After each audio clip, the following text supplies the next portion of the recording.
And now, it's time for another Dice Tower review with Tom Vasel. Hey folks, today we're taking a look at a small game from HABA, the king of the children's game publishers. This one's called Logic Labyrinth, where you have to match up tiles or cards together to charm the treasures away from the mighty genie. So this is a game where kids are going to have to rotate and match, kind of a spatial style game. Here it is.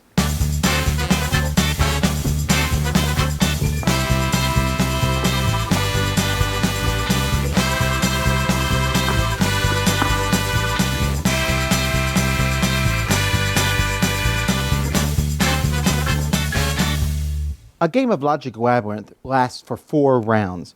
In each round, you're going to take a treasure card equal to 1 less than the number of players. So if you're playing with 4 players, you'll take these 3. If you're playing with 3, just these 2. If you're playing with 2, just this one. And you'll put those in the table in the middle. And then one person's going to roll the die. Now, if you roll a number, each person's going to take that many cards, and they're going to put them in front of themselves, face down, from the stack. You'll say go, and then you'll turn your cards over as fast as you can. And it's your object to connect all these cards in some way so that the paths match. So you'll see here that these paths are not matching, not at all. So let me quick move these around and see if I can get them to match, because I don't want to lose who. There we go, those match.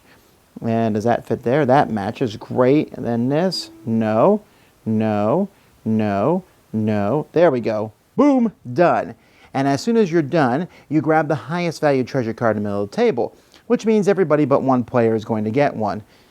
Now, you'll notice that you have to do this. You cannot do this sort of thing where the cards are offset. You have to have the cards matching. You can't have, and they have to be a road from one to the other. You can't have flat sides matching flat sides. Now, if you roll the genie symbol, which is on 2 sides of the die, you will draw the top genie shape, and then you have to do the exact same thing. This one needs 4 cards, but they have to be in the shape of an L somehow. Or here, the shape of whatever that is. Or here, the shape of a T. And so each card will have a different shape, and you have to match that shape. Now, it is quite possible that you can't finish. It's very rare, but there will be some times where you can't put them together, more likely with these shapes than anything else. At that point, if you can't find the cards you can't attach, you'll discard those and draw more off the top of the deck while everybody else is still going. And that's what you do. After 4 rounds, you will count up the points on the cards that you've gotten, and whoever has the most is the winner.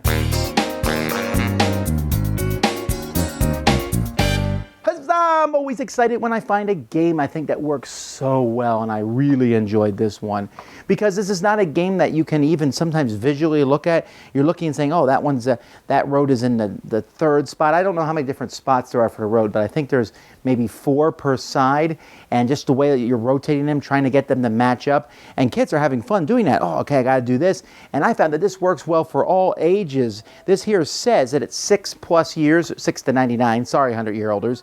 But it really does work well with the different kids' ages going together, because they're just trying to match things up. They can move things around.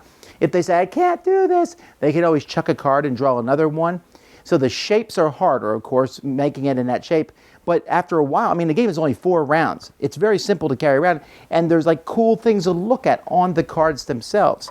I mean, as you look here, you know, there's genies and treasure and bones and gates and vultures and all sorts of cool things. So you're kind of forming a cool picture as you're playing through this.